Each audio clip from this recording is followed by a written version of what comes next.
I'm Paul Levinson, and welcome to Light On, Light Through, episode 155. Truth Wins in the Marketplace of Ideas. Well, the news just came over the air about an hour or two ago that Joe Biden and Kamala Harris are the president-elect and vice presidential-elect here in the United States. So those of you who have been listening to episodes of this podcast and who have been students in any of my classes over the last who knows how many years will know how happy and relieved I am about that result in our American election. But I wanted to say a few words to put this victory by Biden and Harris into a longer and larger philosophic context, which has to do with communication and media and freedom of expression. There's been an enormous amount of concern, and we've done some podcasts about this as well, about the amount of hate speech, lies, misinformation that has been spewing forth from Twitter, on Facebook, all over social media. In addition to the nonsense that we hear on Trumpian networks such as Fox News. And a lot of well-meaning people have called for some control, some reduction of this nonsense because it's thought, and I'm sure this thought is somewhat correct, that it does mislead people and lead to bad results. But my response to that has always been what John Milton said way back in the middle of the 1600s in his tract called the Areopagitica, where John Milton says, we need to leave the marketplace of ideas wide open so that truth has a chance of prevailing. Let truth and falsity fight it out in the marketplace of ideas. And John Milton thought enough human beings have enough rationality that they will, most of the time, for the most part, ultimately be able to distinguish truth from falsity.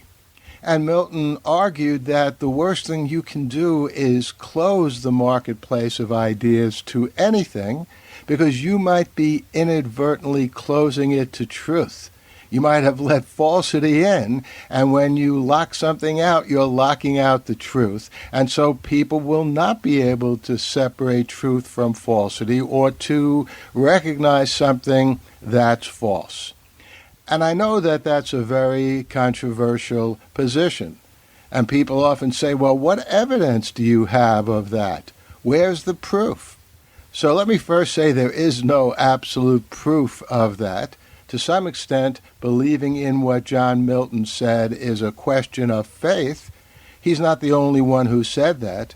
200 years after the Areopagitica, John Stuart Mill, in his great book on liberty, essentially said the same thing. And Thomas Jefferson, some 50 years before that, also thought that what John Milton argued in the Areopagitica was correct. And obviously Thomas Jefferson was one of the founders of our democracy, one of the creators of our Constitution and the system under which we in the United States still operate, including electing presidents.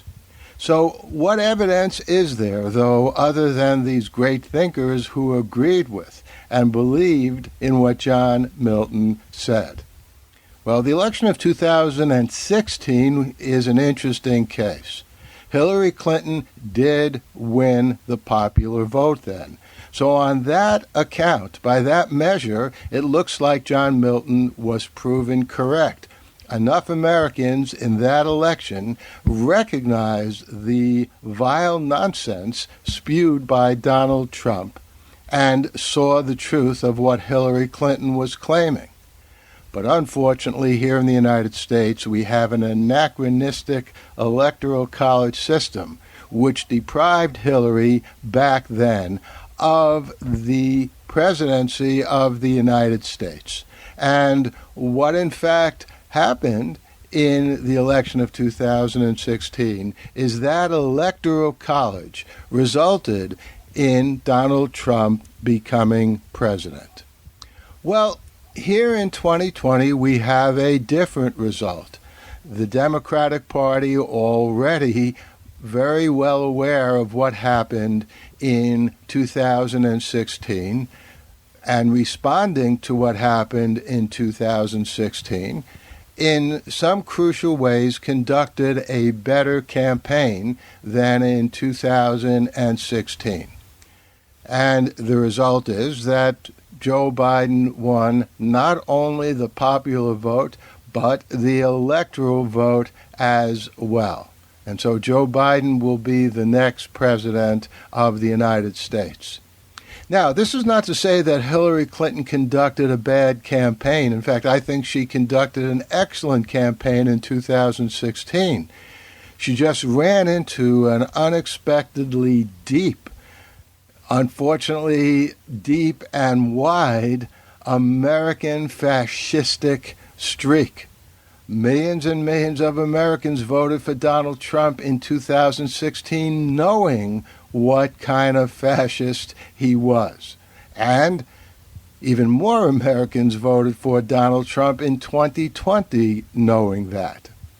But the campaign was conducted in such a way that it took that into account, and fortunately, a majority of Americans, rational people, stepped up even in this pandemic age and beat Donald Trump not only in the popular vote but in the Electoral College.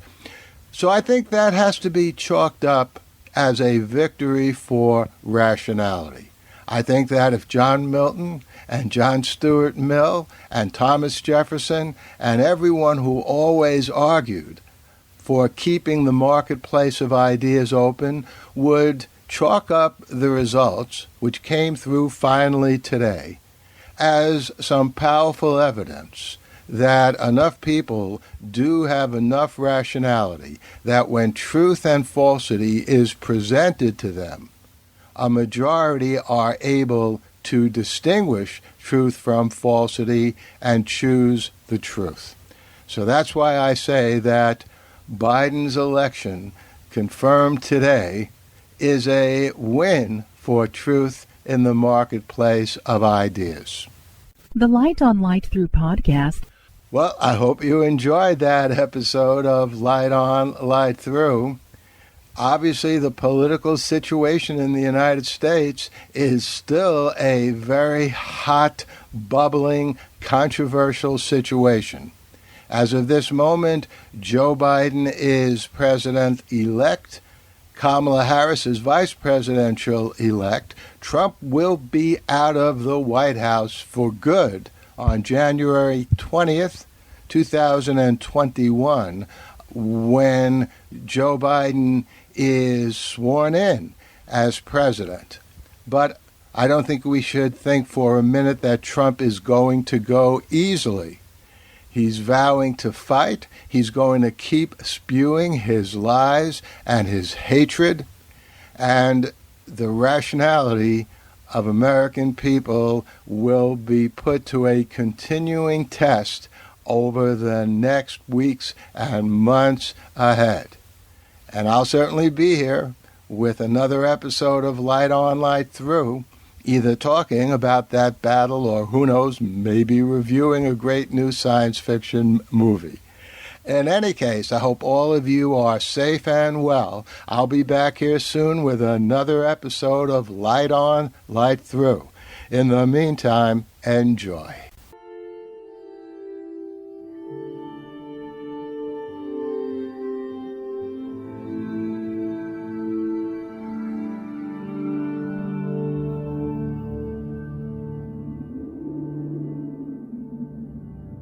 Athens, 2042 AD. She ripped the paper in half, then ripped the halves, then ripped what was left again, into bits and pieces of history that could have been.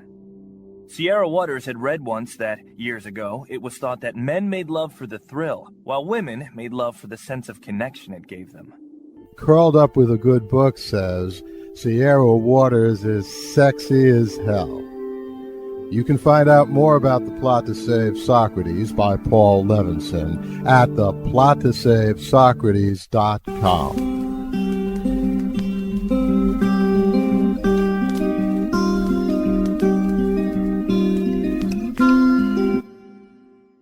Paul Levinson spilled code about an ancient biotech war raging on in secret for centuries.